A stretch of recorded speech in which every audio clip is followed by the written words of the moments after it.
Now with some strong language and adult humour, it's over to Nish and crew for the last in this series of The MASH Report on BBC Two.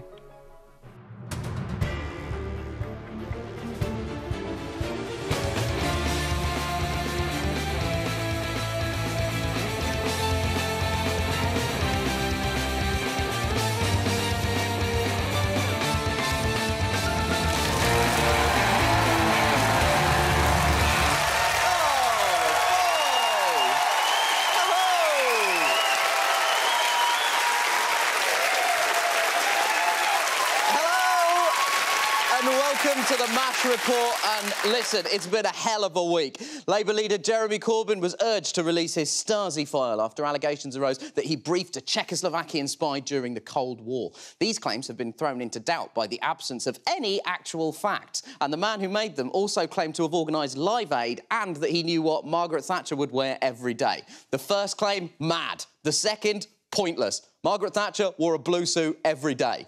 That's like saying, I know what Nish Kumar's going to wear when he hosts the MASH Report. Yeah. It's the same suit every time. We only bought one. To be honest, we didn't think this show would last this long. Look, if you're going to attack Jeremy Corbyn about anything, attack him on stuff that he's actually done, his failure to deal with Labour's anti-Semitism problem, the lack of clarity on his party's Brexit position. Don't attack him on something that probably didn't happen and that makes him sound cooler. Nobody says Theresa May is a bad Prime Minister because she's too busy working part-time as RoboCop. There is no way that Corbyn is a spy. He's a boring bloke from Islington with an allotment that no one would ever suspect. Oh, my God, it's the perfect cover! He's a spy, God damn it! Also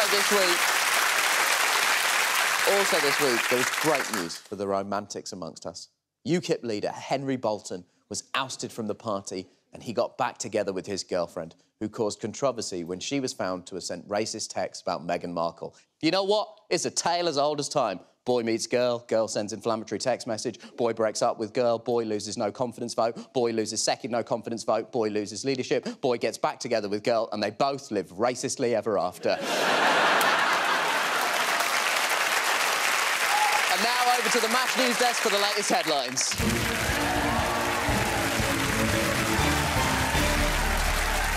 The latest headlines. Trump goes to see Black Panther movie, says a lot of good characters on both sides. KFC customers shocked to discover it's actually chicken.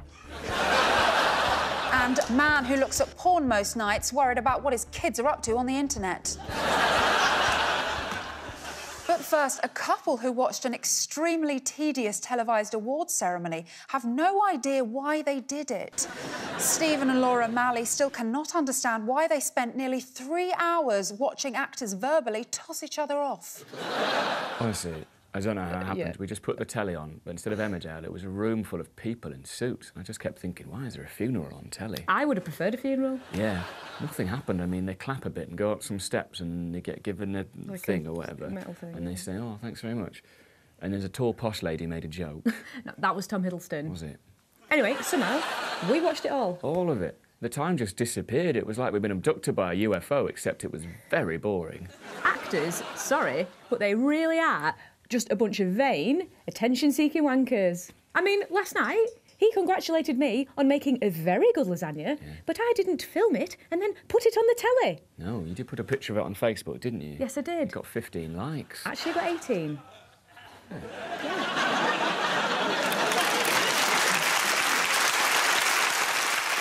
We'll be back with more later.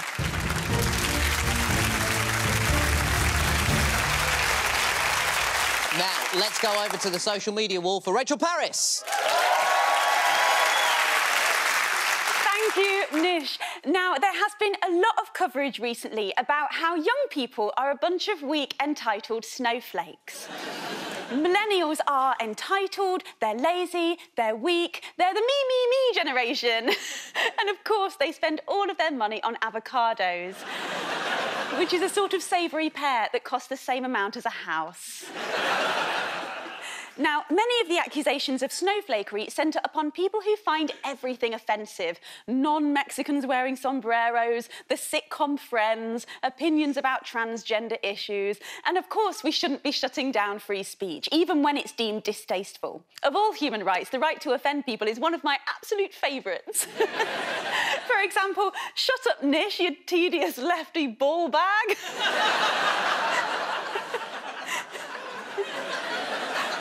You don't get a lot of ball bag these days. You don't. I don't.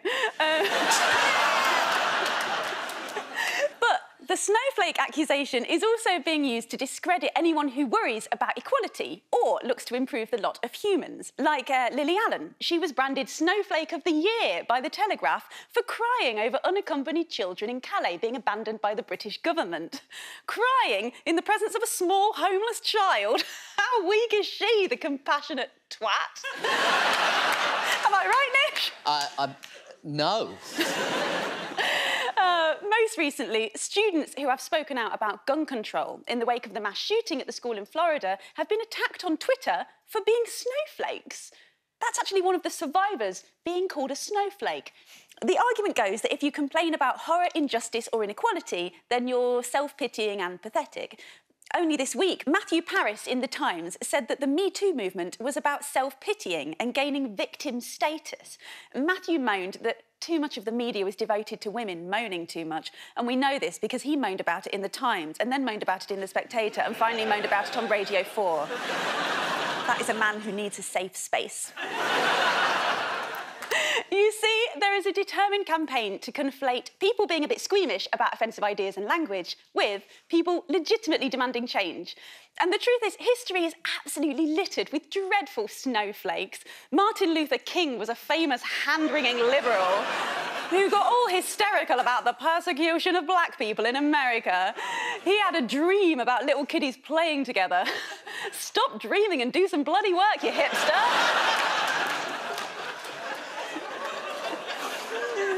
And of course, then there was Mahatma Gandhi, a vegan, quelle surprise. No. So Gandhi didn't like his people being oppressed, so he kept refusing his food. What an ungrateful hippie. So millennials and post-millennials, you are all apparently entitled narcissists, even as you will be the first generation to earn less than your parents, and you will never be able to afford to buy a property. I don't know what the problem is. Don't they like hearing mum and dad having sex as they lie in their childhood bedroom thinking, Christ, I'll be 40 soon?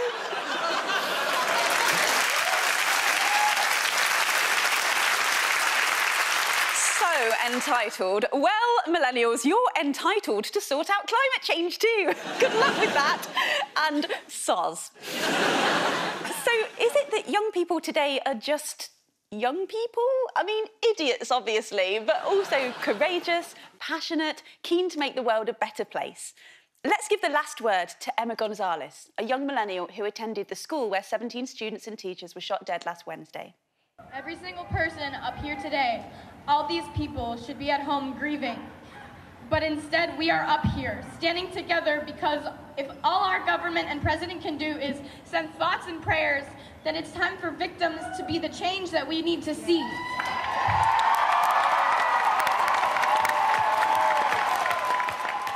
What a snowflake. And who knows, Nish? Maybe these young snowflakes will cause an avalanche. Back to you, Nish. Thank you, Rachel Parris! So, as it's our final episode of the series, let's talk about Brexit. But before I do, let me preempt some of the responses based on things people have already tweeted me. I know I'm a whinging, unfunny, bemoaning, anti-Brexit BBC ethnic poster boy. And hey, what a poster that would be. But...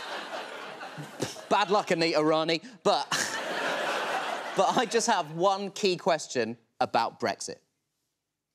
What is it? Seriously, what is it?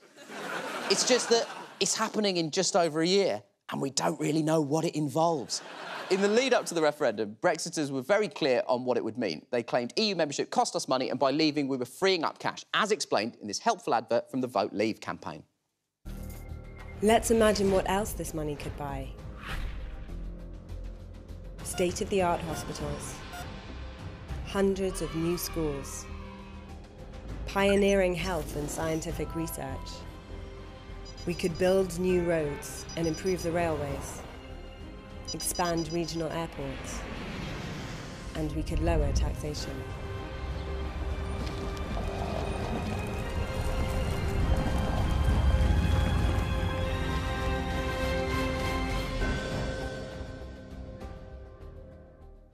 So that's pretty clear. Brexit means more money for the country and apparently self-building hospitals. But as soon as it became a reality, the focus shifted from telling us what Brexit is to telling us what it isn't.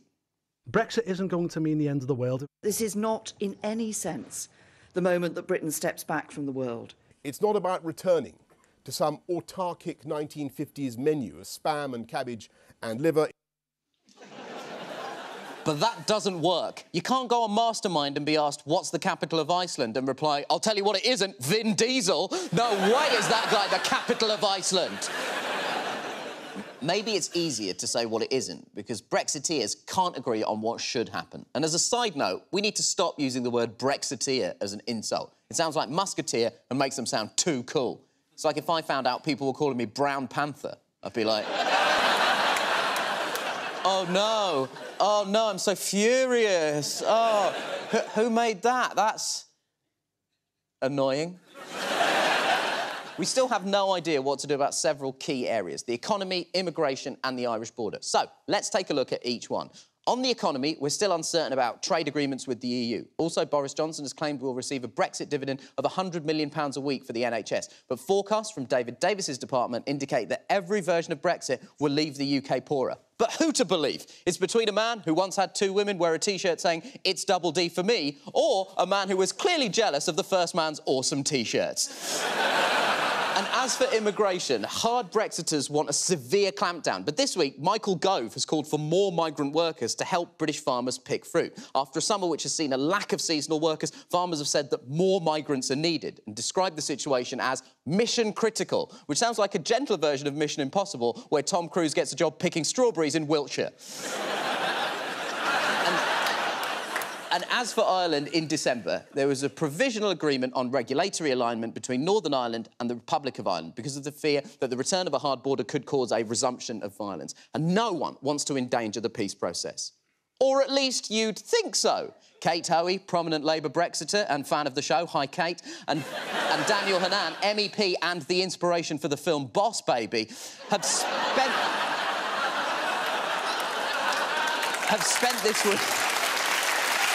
the week criticising the Good Friday Agreement in direct opposition to David Davis. And you'll notice that all the people we've mentioned so far campaigned for leave. Brexiters constantly claim that the process is being sabotaged by Remainers, both inside and outside the government. But what's clear is that they can't agree amongst themselves. Just another reason why the word Brexiteer is so inappropriate, even as a complimentary nickname. Firstly, because the Musketeers were French, and secondly, because the Musketeers' motto was all for one and one for all, which could not be less appropriate for them. Theirs would be all for one, and by one I mean me. I was using it in the posh way, everyone else shut up. So, there's no clarity for the government in areas of major national importance, even if you ask directly, because we have actually been doing that. Our producer, Danny, this is absolutely true, has been emailing Sam at the Department for Exiting the EU for several weeks asking what Brexit is. Firstly, this is a real person's time we've wasted. Firstly, we received this. Brexit is the UK's departure from the European Union. So, it gets worse. So, Danny replied, but seriously, though, what is it? To which they responded, I've already answered your question. We tried going back to them again this week. We asked Sam if they had come up with a new definition of what Brexit is, and we received this reply, hi, Danny, no, regards, Sam.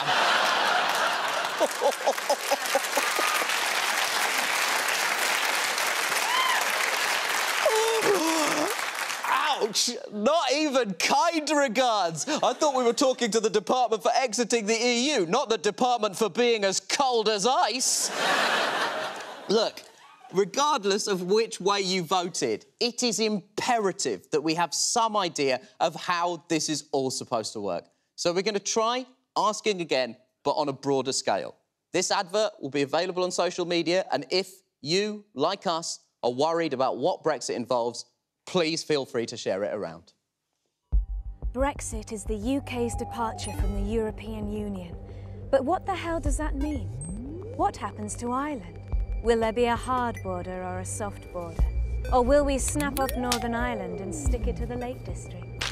Will people from the EU keep being allowed to come here? Or will we cover the country with a giant version of the Millennium Dome? What happens to our money?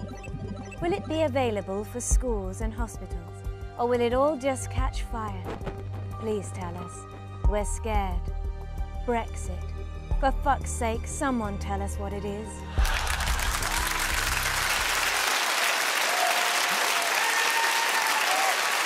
So, Sunday night was the BAFTA Awards ceremony, with many of the stars wearing Time's Up badges to show their support for women around the world. This and the powerful Me Too campaign has resulted in a long overdue focus on women's rights. Here to talk more about it, please welcome our social affairs correspondent, Desiree Burch.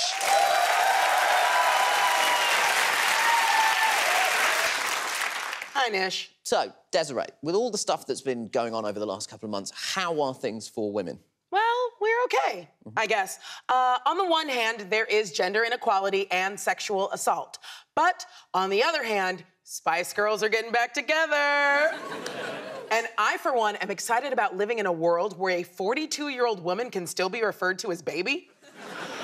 But there is one group that continues to suffer. Asians. No, Asians are fucking fine, dude. I'm talking about men. Oh, men, yeah, that's the other one, yeah. In case you haven't noticed, Nish, men are under attack, and particularly white men. I mean, I assume you're talking about the sort of perceived pushback against the idea of white male privilege. Exactly, Nish, but one brave man has formed a political party dedicated solely to men's rights. Former Conservative Party consultant Mike Buchanan set up Justice for Men and Boys, brackets, and the women who love them. That is one of the worst names for anything I've ever heard. Yeah, and men and boys that close together? It's not ideal. No, it's not. Well, I went to meet Mike to find out more about the work of Justice for Men and Boys. Mike, can you tell us when you started Boys to Men? Boys to Men? Your advocacy group. The political party? Yeah. OK, should we start again? It's called Justice for Men and Boys. Oh, OK, yes. Can you tell us when you started that? Yes, I started it almost 5 years ago now. It was at the time, and it remains to this day, the only political party in the English-speaking world that campaigns for the human rights of men and boys. It does seem like a lot of your arguments are anti-feminist. What exactly are these feminazis doing to oppress men? I think they're doing a huge amount. Feminists have made life so much worse for men. So, for example, if you take domestic violence, it's been known for a very long time now that the number of victims of domestic violence, male victims, are similar to the number of female victims. It's been the same amount? It's been known for decades. But the government acts as if there's no such thing as male victims of domestic violence. Hold up. Well, hang on a second there, Mike. According to the Office for National Statistics, there are an estimated 4.3 million female victims of domestic abuse, a whole 2.1 million more than male victims. But I'm just a woman, so what would I know? I mean, you're clearly a feminist. You wouldn't get work at the BBC otherwise. Your main presenter is a mangina. A mangina? A male feminist. Oh. Does Nish have a vagina? No, a mangina. He is a mangina. Okay, so Nish is a vagina. No, he's a mangina. It's what anti-feminists tend to call, male feminists. Is there such a thing as white male privilege? The idea that in 2018 in Britain, that being a white male gives you any privilege, I think is just nonsensical. I mean, I started in the business world in 1979, and the idea even then that you would discriminate against, let's say, black people or women in recruitment or promotion terms, it would have been ridiculous then, 40 years ago. Hold up. Well, in Might sound ridiculous to Mike, but figures taken from the General Household Survey and the Labour Force Survey show that in the UK, black African men were nearly twice as likely to be unemployed as white men during the 1980s. And it wasn't until 1985 that the Equal Pay Act was amended to allow women to be paid the same as men for the same work, something that is still being debated in 2018. But yeah, it's absolutely ridiculous, Mike. Do you think that the Me Too movement and male discrimination has made it harder for men to wolf whistle at a woman? Of course it has, and there's a lot of women that, that find that quite sad. To present it as anything other than a sign of appreciation, I think it's just ludicrous. So, like, when I was back home in New York and that guy was like, damn, you got some fat titties, I should feel good about that. Yeah. I think most of this is just absolute nonsense. It's about angry women trying to destroy men.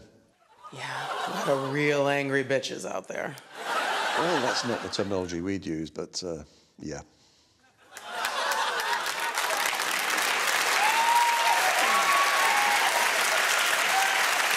OK, did you actually learn anything about how white men are struggling?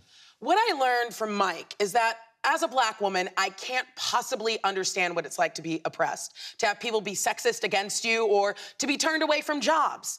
But how can any of us truly understand another person's race and culture? You could just ask them and then believe their answers. Huh, spoken like a true mangina.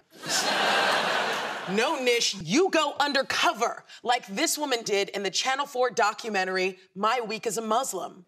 Oh, yeah. Dear Lord. Yeah, I mean, that woman couldn't get tanned without Channel 4's intervention. That's awful.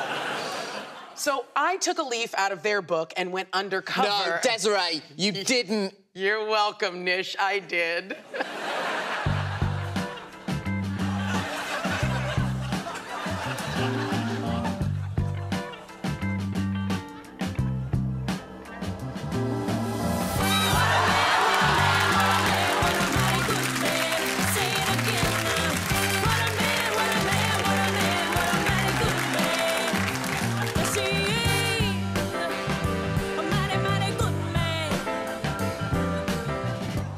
Being a white guy, right? You know what I'm talking about. Hi. How you doing? So, look, I'm great at selling estates or, you know, whatever the fuck you do here. So, can I get a job? I'm afraid we've got no jobs. Yeah, you're one of those man feminists, aren't you? Ugh. Man, whose dick do you have to suck to get a job as a white man? Go, what you got cooking? Right? Exactly. Ladies, can a white guy buy one of you fine bitches a drink? No, thank you, we're fine. Oh, yeah, I bet you are. You're always fine, bunch of frigid feminists. You're always fine. Silence the white man. Everyone does it anyway.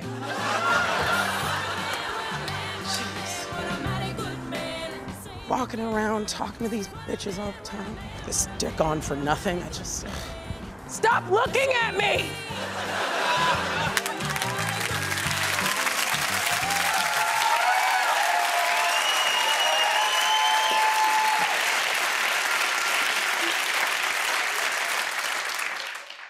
Twitter is going to love that. Well, you know, it was worth it, Nish.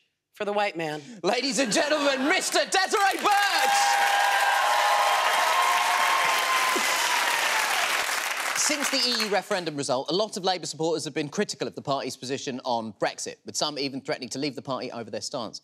More recently, Labour's own MPs have expressed concern that the party's position is unclear and they're not providing enough of an alternative to the government as they negotiate our exit. To clarify Labour's Brexit position, please welcome our political correspondent, Andrew Hunter-Murray.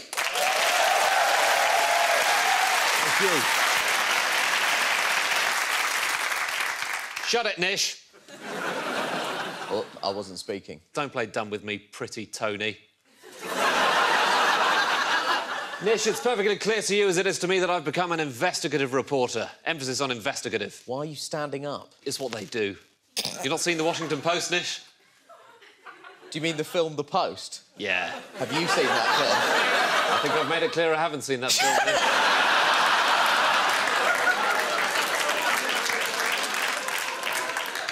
You'll be asking me if I haven't seen all the president's guys yet.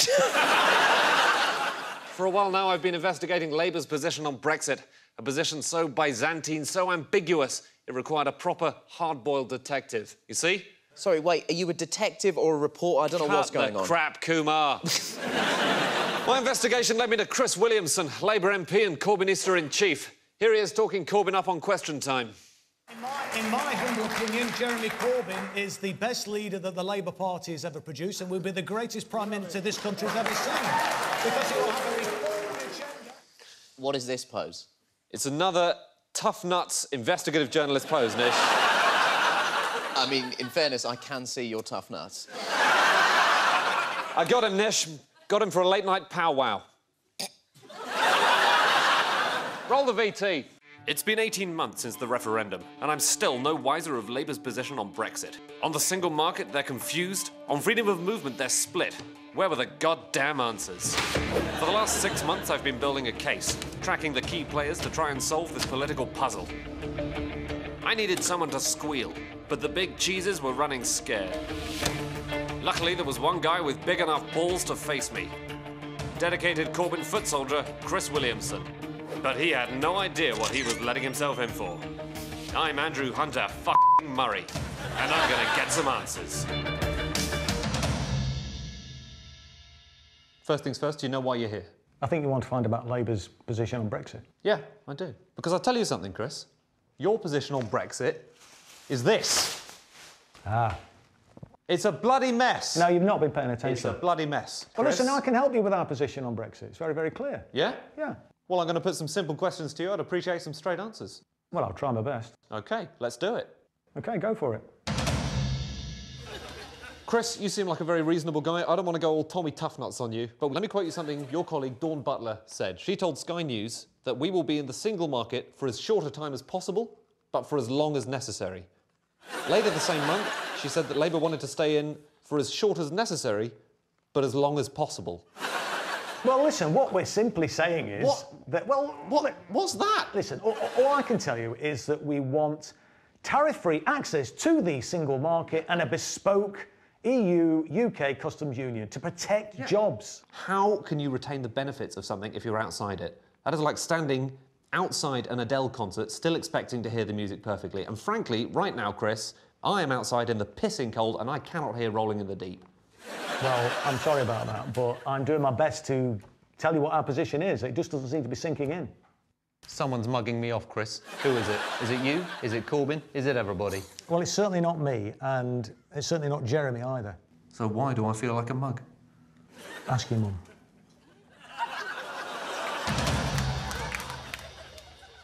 I've got 5 words for you. Freedom of movement.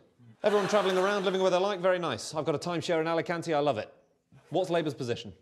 Freedom of movement, when we leave the European Union, will come to an end, but we will negotiate a freedom of movement system that is fit for purpose. A lot of members don't agree with that. 3,000 of your members, right here, these people, these people, these people.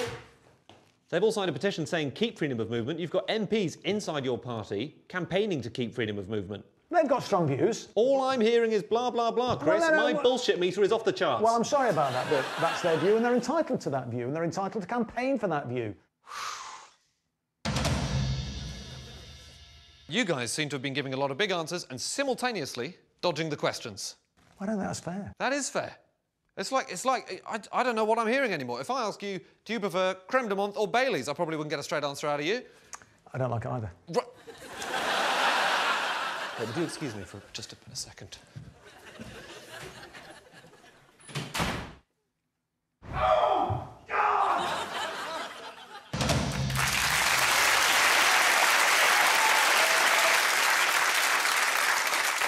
To be honest with you, Andrew, as much as you seem to have mastered the sort of chair-based business, it doesn't really feel like you cracked that particular case. He was a tough guy, Nish, I'll give you that. But I'll tell you one thing. I will get to the bottom of this if it's the last thing I do. Ladies and gentlemen, Andrew Hunter Murray!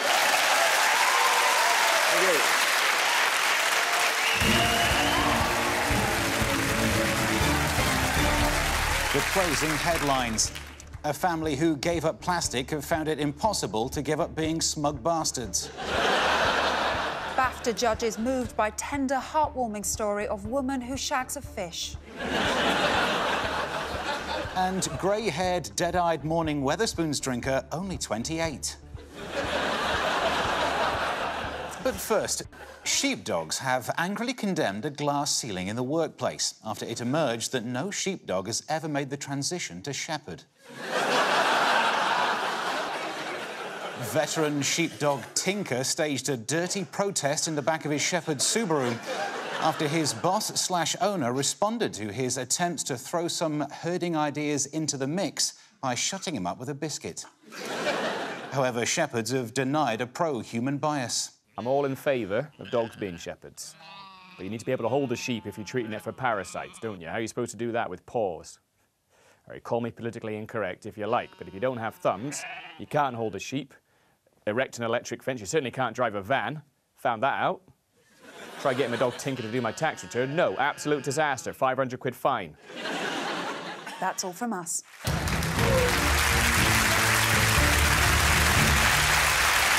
That's all from the MASH report for this week and this series. Let's take a look back at all the subjects we've covered. There was Brexit and Trump and... Good night! And there'll be a new series of the MASH report later in the year. The BAFTA award-winning Kayvan Novak has adapted his Radio 4 comedy, The Celebrity Voicemail Show, for BBC Three. It's available online now. More comedy here on BBC Two tomorrow night with the best moments from Series O in QI at 10.